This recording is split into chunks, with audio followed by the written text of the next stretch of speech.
Welcome to all.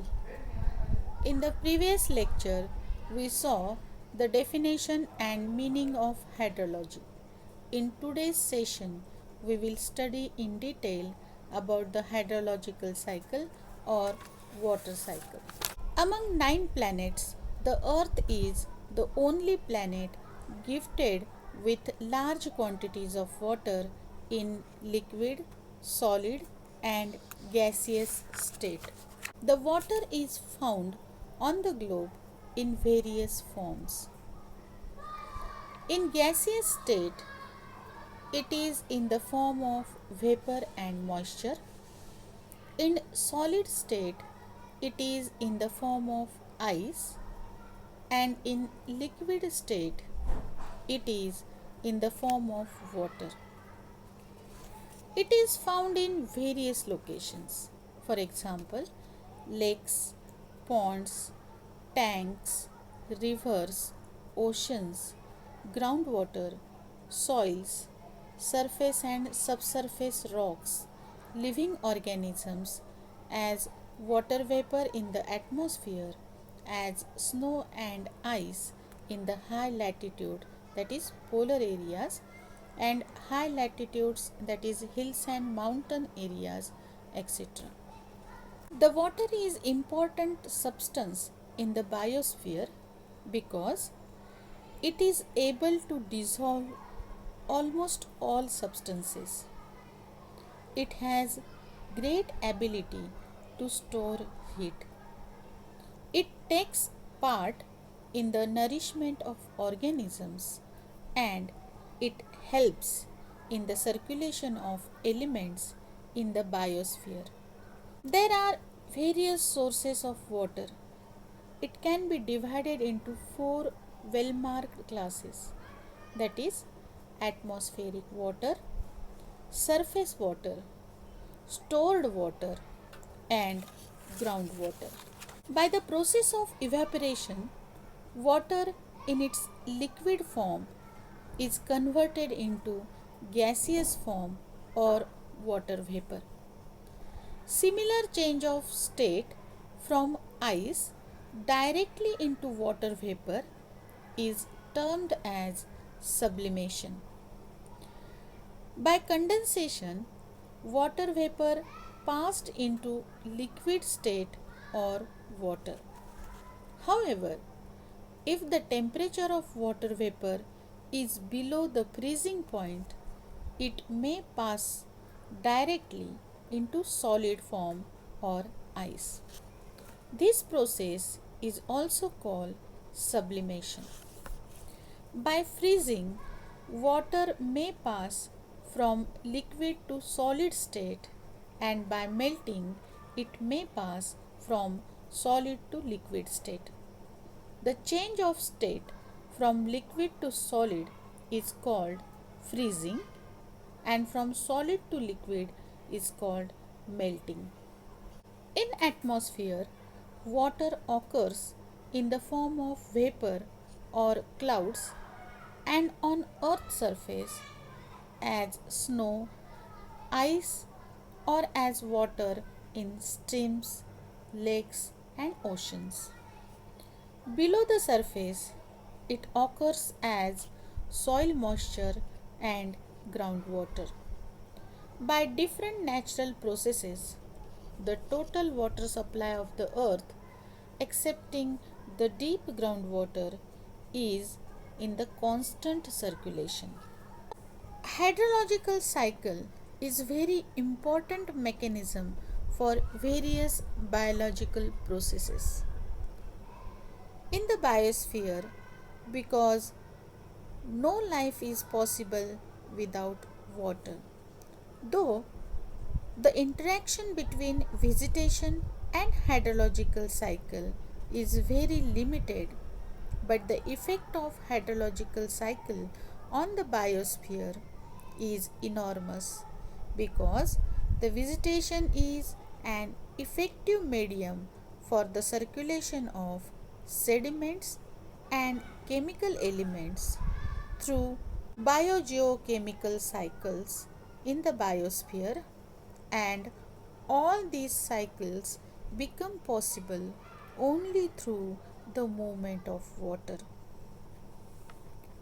The hydrological cycle refers to a model of exchange of water over the surface of the earth from oceans via atmosphere, continents and back to the oceans. Water moves from the ocean to air to land to oceans in a set cyclic pattern called hydrologic cycle.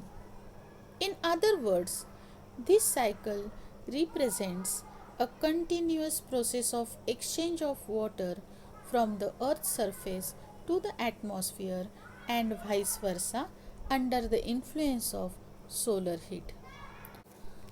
We can define hydrological cycle in the following ways, that is, the circulation of water from the oceans and land surface to the air to land and back to the oceans over the land surface or underground is known as hydrologic cycle. The second definition of hydrological cycle is the water evaporates from the vast oceans, lakes, etc. is transported and falls over land in the form of rain or snow and is again taken back to the oceans through rivers and springs. The third definition of hydrological cycle is the circulation of water from one part of the general earth system to another is known as hydrological cycle.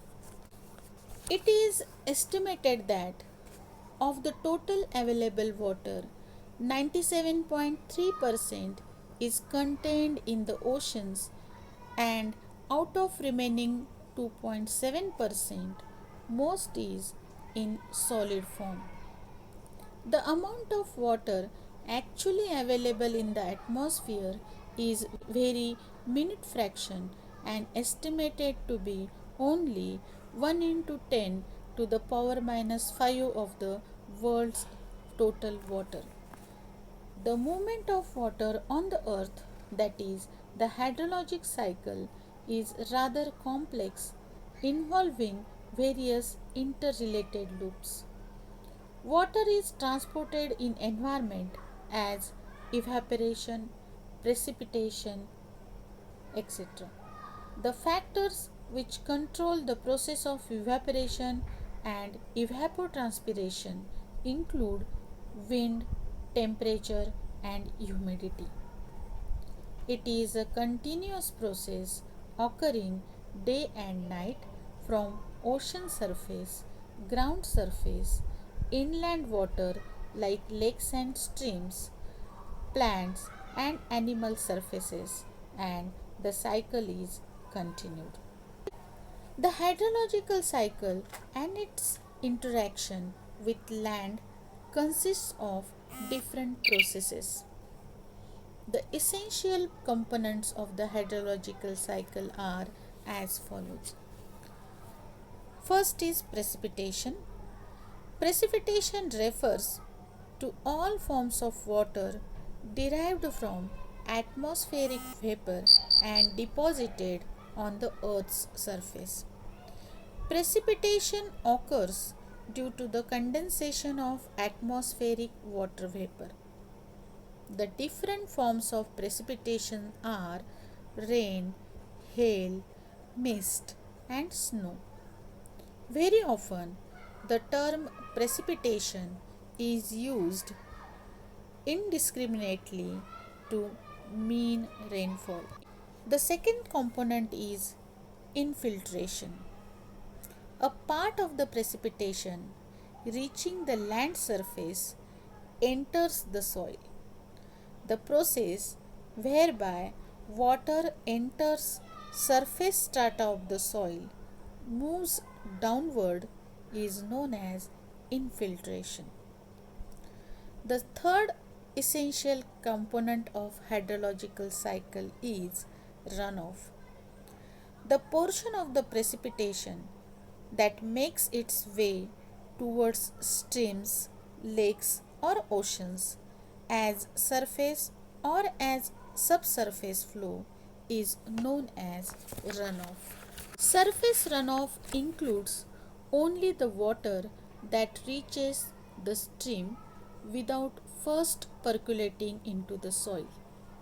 However, the term runoff, when used alone, generally means surface runoff. Stream flow includes both surface and surface flows. The fourth component is evaporation. The conservation of water in the liquid form to vapor into atmosphere is known as evaporation. In the hydrologic cycle, evaporation occurs from the water surface as well as from land surface. The part of the precipitation that is intercepted by vegetation on the other objects and does not reach the ground is also evaporated and returned to the air as a water vapor. Fifth component is transpiration. Transpiration is the process by which water in the soil is transferred to the atmosphere by plants as water vapor. Plants require water for their growth. Out of the water absorbed by the plants from the soil, a substantial portion is returned to the atmosphere by transpiration, and a little part, about 1%, is actually retained by the growing organisms. Water is cycled endlessly between the atmosphere, the soil, surface storage, lakes and streams, plants and animals, glacial ice, and the principal reservoir, the oceans. Even though the water vapor content of atmosphere is on the average constant, there are local changes because of seasonal and weather variations. Whatever moisture is lost by precipitation, it is made good by continuous evaporation from large and small water bodies like oceans, lakes, rivers, moist soil, vegetation, etc. The entire process of maintaining constant water vapor content of the atmosphere is known as the hydrologic cycle. Moisture loss from vegetation is known as transpiration. The combined effect of evaporation and transpiration from vegetation covered land areas are called evapotranspiration. Thus, the hydrological cycle involves evaporation, condensation, and precipitation. Evaporation of water from oceanic water through insolation means solar energy. Conversion of water into water vapor or humidity. Horizontal transport of atmospheric moisture over the oceans and the continents by atmospheric circulation. Evaporation of water from oceanic water through insolation means solar energy. Conversion of water into water vapor or humidity. Horizontal transport of atmospheric moisture over the oceans and the continents by atmospheric circulation, which is called advection. Release of atmospheric moisture in the form of precipitation. It is either in liquid form as water or in solid form as snow and ice, and other minor forms as dew, fogs, etc. over the continents and oceans, and eventual transfer of water received at the Earth's surface to the oceans via various routes and hydrological processes, important being surface runoff and rivers. The mechanism of global hydrological cycle can be presented in the following manner. Oceanic water is heated by insolation, that is solar heat energy, and thus water is transformed, means that is only a small fraction of oceanic water is transformed into gaseous form, water vapor or moisture.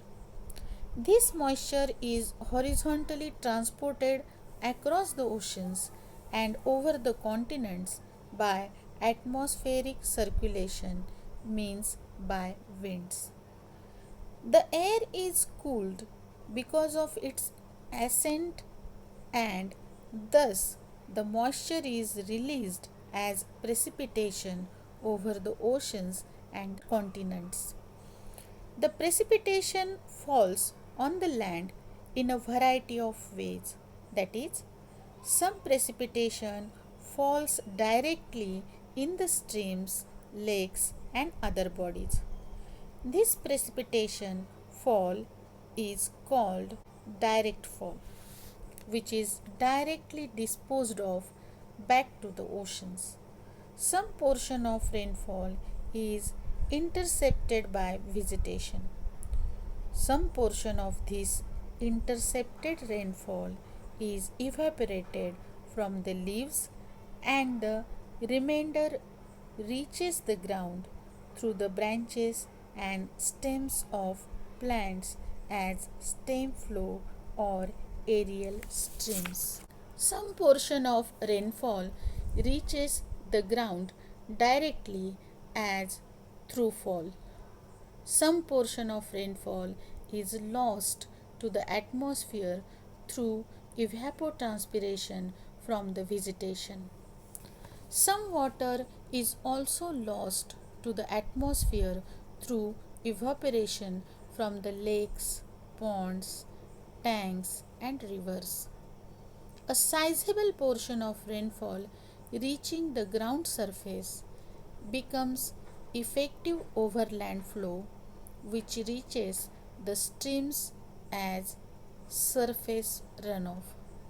Some portion of rainwater received at the ground surface enters the soil zone through infiltration and thus forms soil moisture storage, of which some portion is again lost to the atmosphere through evaporation and plant transpiration. Some portion reappears as seepage and springs via through flow and interflow, while some portion percolates further downward to form groundwater storage, of which some portion reaches the channel through base flow. Some portion moves upward as capillary rise to reach soil moisture storage, and some portion is rooted further downward through deep transfer and enters the underlying bedrocks. The channel storage receives water from surface storage through surface runoff, from soil moisture storage through interflow and through flow, and from groundwater storage through base flow. Thus, the initial input of precipitation finds exit through two paths of output, that is, first one is to the atmosphere through evaporation from rivers, lakes, ponds, soils, evapotranspiration from vegetation, and evaporation of falling rains. And second is to the oceans through channel runoff or stream flow. This process is repeated every year to make the water or hydrological cycle at global scale effective. It may be pointed out that though the different hydrological processes, as discussed above, maintain the global hydrological cycle through the oceans, the atmosphere, and the continents, but out of the total moisture of the biosphere, 95% is never available to hydrological cycle because it is locked in the rocks of the earth's crust. Thus, only 5% of the total moisture of the biosphere is available to the global hydrological cycle. Of this 5% of moisture, about 97.2% is stored in the oceans and the remainder 2.8% is represented by 2.15% moisture stored in the polar ice caps and permanent glaciers.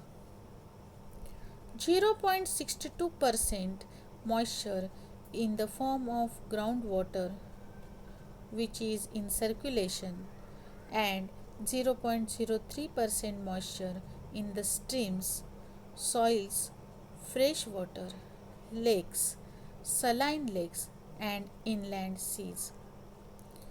It is believed that the global hydrological cycle involves the balance between evaporation and precipitation over the earth's surface. But the pattern of balance between evaporation and precipitation is not uniform over the oceans and the lands. There are several factors that affect the hydrological cycle. They are as follows. That is, climate. It covers different perspectives of weather from temperature to precipitation. The second factor which affects the hydrological cycle is surface nature. The third one is vegetation, then rock type or soil type, then bioturbation, then deforestation and afforestation. Next is buildings and last one is reservoirs.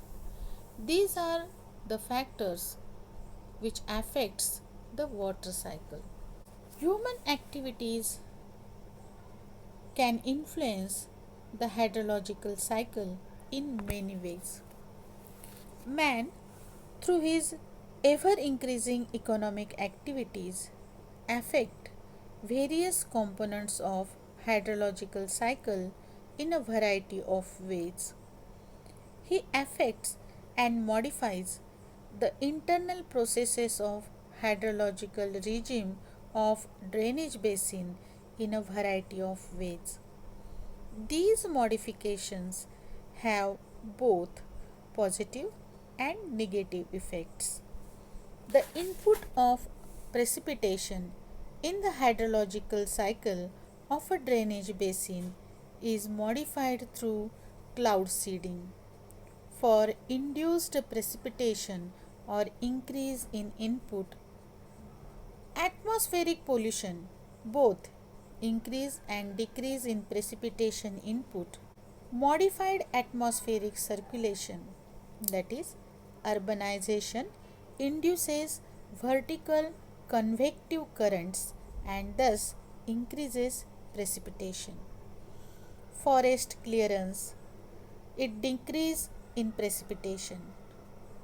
Vegetation modification, that changes in precipitation, etc. Additional input of water on ground surface is provided through irrigation of crops and effluent disposal from urban areas. Interception storage is modified by forest clearance and vegetation modification. Surface storage is modified by land clearance, cultivation, urbanization, land drainage, mining, etc. While surface runoff is increased due to deforestation and cultivation and is supplemented by additional input through channeled irrigation for cropland and effluent disposal for urban areas. Infiltration is modified through devegetation is results on urbanization, afforestation and reforestation and irrigation. Soil moisture storage is positively affected by irrigation, planting of grass and plants, artificial recharge, seepage from water supply systems, soak pits, seepholes, etc.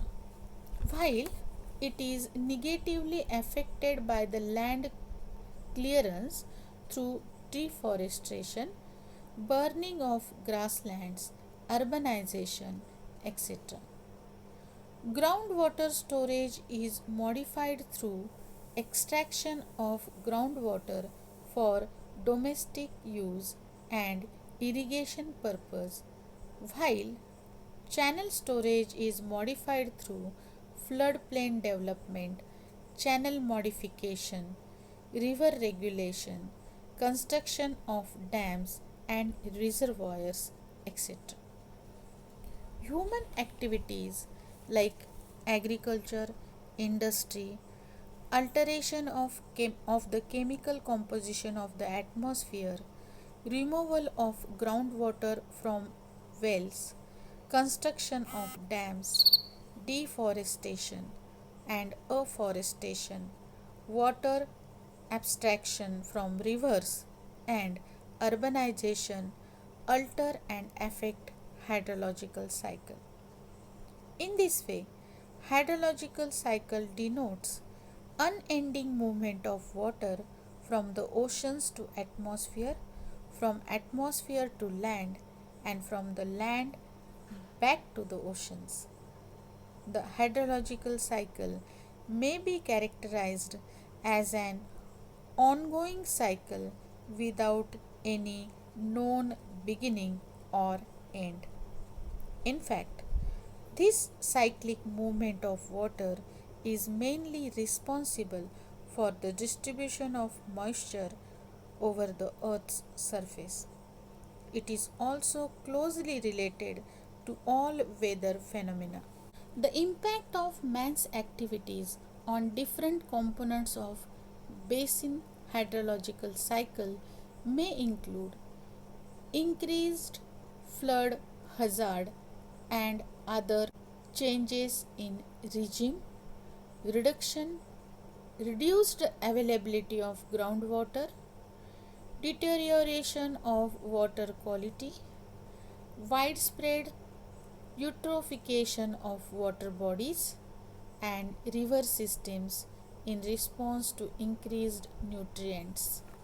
In short, the water cycle describes the processes that drive the movement of water throughout the hydrosphere. It describes the circulation of water from the ocean and other watery surfaces to the atmosphere and to the land. The continuous process by which water is circulated throughout the earth and its atmosphere called hydrologic cycle. There are 7 main stages of hydrological cycle, that is evaporation, condensation, sublimation, precipitation, transpiration, runoff and infiltration. Look at the figure on the screen. It will give you clear information about the water cycle. The circulation of water from the oceans and land surface to the air to land and back to the ocean over the land surface. So, Today we are learned about the hydrological cycle. In the next lecture, we will learn about the hydrologic budget. Thank you.